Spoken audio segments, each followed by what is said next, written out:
आज हम कक्षा 10 का विज्ञान का पहला चैप्टर रासायनिक अभिक्रिया एवं समीकरण को पढ़ेंगे।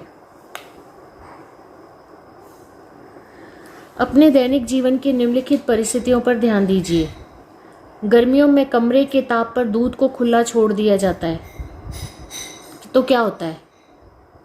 लोहे का तवा कील को आर्द्र वायुमंडल में खुला छोड़ दिया जाता है, तब क्या होता है? अंगूर का किण्वन हो जाता है। किण्वन यानी खराब हो जाता है अंगूर, है ना, सड़ जाता है। और अंगूर से और फ्रूट से ही फिर उससे अल्कोहल बनता है और इससे शराब बनाई जाती है। भोजन को पकाया जाता है। हमारा शरीर भोजन को पचा लेता है और हम सांस लेते हैं। अब आप बताइए क्या होता है इसमें? गर्मियों में कमरे के ताप पर दूध को खुला छोड़ दिया जाता है, तो खुला छोड़ने पर आपने देखा होगा कि दूध फट जाता है। क्यों फटा ये? क्योंकि उसके अंदर क्या हुई? रासायनिक अभिक्रिया हुई। उसके अंदर जीवाणुओं ने उसको रासायनिक अभिक्रिया करके उसको फाड़ दिया। लोहे का तवा तसला कील को आर्द्र वायुमंडल में खुला छोड़ दिया जाता है तो क्या होता है? उसके ऊपर जंग लग जाता है।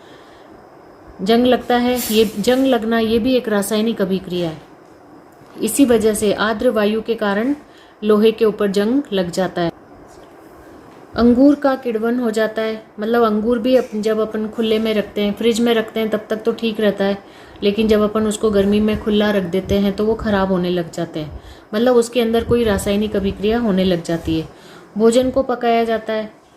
भोजन को पकाया जाता है तब भी उसमें रासायनिक अभिक्रिया होती है। रासायनिक अभिक्रिया की वजह से जब पकाते हैं हम तो आलू, ऐसी सब्जियाँ होती है वो गल जाती है ना। तो ये हमारे शरीर में हमारा शरीर भोजन को पचा लेता है, मतलब पचा लेता है। तो वो भोजन की पाचन क्रिया भी किस वजह से होती है? रासायनिक अभिक्रिया की वजह से होती है। और हम सांस लेते हैं, सांस लेने में भी रासायनिक अभिक्रिया होती है। इन सभी परिस्थितियों में प्रारंभिक वस्तु की प्रकृति तथा पहचान कुछ न कुछ बदल जाती है। देखो, प्रारंभ में वस्तु अलग होती है, लेकिन जब उसमें रासायनिक अभिक्रिया हो जाती है तो उसका रूप या उसमें कुछ परिवर्तन हो जाता है। जैसे दूध का हमने उदाहरण लिया था। दूध अलग चीज़ होती है, ठीक है। जब अपन फट जाता है, दूध फट गया तो अब वो कुछ काम का नहीं रहेगा। या दूध के अंदर अपन जब जावन लगा देते हैं तो दही जम जाता है, तो दही जमने की क्रिया भी क्या है? रासायनिक अभिक्रिया। तो देखो, दूध के गुण अलग हो गए और दही के गुण अलग हो गए, ठीक है। इन सभी परिस्थितियों में प्रारंभिक वस्तु की प्रकृति तथा पहचान कुछ न कुछ बदल जाती है। देखो, दूध में भी अपन ने देखा था, दूध अलग तरह का हो गया और जब अपन ने उसमें जावन लगा दिया तो वो दही बन गया, है ना। तो दही जो है वो अलग चीज़ हो गई, उसका स्वाद अलग हो गया, उसका गुण अलग हो गया, ठीक है। और ऐसे ही लोहे का जो तवा होता है, कील वगैरह होती है, उसको जब अपन वायुमंडल में खुला छोड़ देते हैं तो उसके ऊपर जंग लग जाती है और वो कैसे रंग की हो जाती है? भूरे भूरे से रंग की हो जाती है। उसके ऊपर कोई पदार्थ सा जम जाता है भूरे रंग का, ठीक है। तो अभी अलग तरह का हो गया। अब अंगूर का किण्वन अपन ने किया, अंगूर का किण्वन करते हैं तो उससे शराब बन जाती है। तो देखो, अब अंगूर अलग चीज़ हो गई और वो शराब अलग चीज़ हो गई, ठीक है। इस तरह से पदार्थ के भौतिक तथा रासायनिक परिवर्तनों के बारे में हम पिछली कक्षाओं में पढ़ चुके हैं। जब कोई रासायनिक परिवर्तन होता है तो हम कह सकते हैं कि एक रासायनिक अभिक्रिया हुई। मतलब जब भी किसी वस्तु के अंदर, कोई खाद्य पदार्थ है, कोई भी वस्तु है, उसके अंदर जब रासायनिक परिवर्तन होता है तो हम क्या कह सकते हैं? कि इसके अंदर कोई ना कोई रासायनिक अभिक्रिया हुई है, तभी उसके अंदर रासायनिक परिवर्तन हुआ है। आप शायद सोच रहे होंगे कि रासायनिक अभिक्रिया का वास्तविक अर्थ क्या है? हम कैसे जान सकते हैं कि कोई रासायनिक अभिक्रिया हुई है? इन प्रश्नों के उत्तर के लिए आइए हम कुछ क्रियाकलाप करते हैं, ठीक है। कैसे हम कह सकते हैं कि किसी पदार्थ के अंदर रासायनिक अभिक्रिया हुई है तो नया पदार्थ बना है, ठीक है। तो इसके लिए हम एक प्रयोग के द्वारा इसे हम समझते हैं। इस क्रियाकलाप में शिक्षक के सहयोग की आवश्यकता है। सुरक्षा के लिए छात्र आंखों पर चश्मा पहन लें। इसके लिए क्या किया इन्होंने? लगभग 3-4 सेंटीमीटर लंबे मैग्नीशियम रिबन को, मैग्नीशियम होता है कोई, है ना, रासायनिक पदार्थ होता है, उसको रिबन को रेगमाल से रगड़कर साफ कर लेना है। रेगमाल से उसे रगड़कर क्या करना है? साफ कर लेना है। इसे चिमटे से पकड़कर, जैसा ये इसमें दिया हुआ है, ये चिमटे से इसको पकड़ लिया है, ठीक है। मैग्नीशियम रिबन को पकड़ लिया है।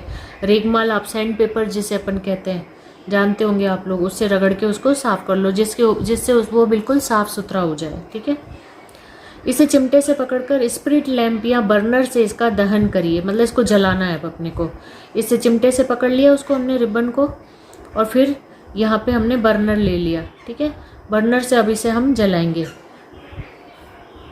तथा इससे अब इसको जब जलाएंगे तो जब किसी भी वस्तु को अपन जलाते हैं, जैसे लकड़ी को भी जब अपन जलाते हैं तो क्या बन जाती है, राख बन जाती है।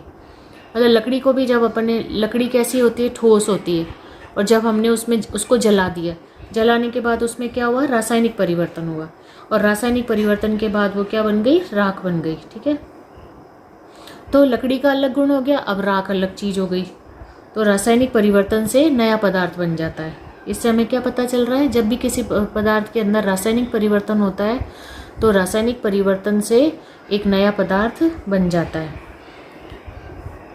इससे बनी राख को वॉच ग्लास में इकट्ठा कर लीजिए। मतलब वॉच ग्लास क्या होता है, कांच की बाउल सी होती है। ठीक है, उसे हम वॉच ग्लास, जो कि ये जो साइंस लैब जो होती है ना, उसके अंदर इसको प्रयुक्त किया जाता है, काम में लिया जाता है। जब रासायनिक अपन प्रयोग वगैरह करते हैं ना, प्रयोगशाला के अंदर प्रयोग वगैरह करते हैं, तब ये काम में ली जाती है।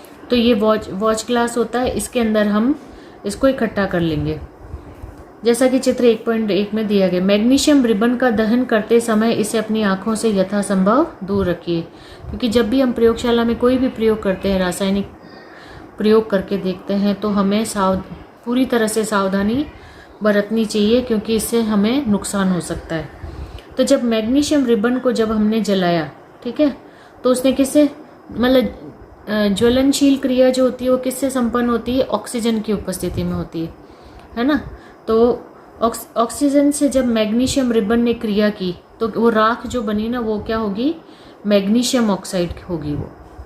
ठीक है, तो मैग्नीशियम ऑक्साइड को हमने वॉच ग्लास में इकट्ठा किया, तो देखो अब नया पदार्थ बन गया रिबन।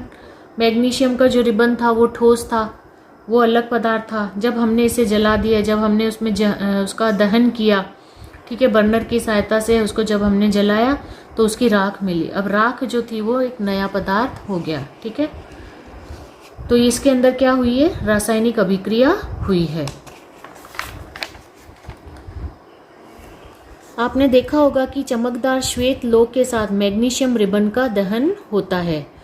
मतलब जब अपन इसको जलाते हैं ना, तो एक चमकदार एकदम सफ़ेद सी लो निकली हुई दिखाई देती है। जब अपन गैस को जलाते हैं, अपने घर में जो चूल्हा होता है ना, उसको तो जब अपन जलाते हैं तो नीले रंग की लो दिखाई देती है।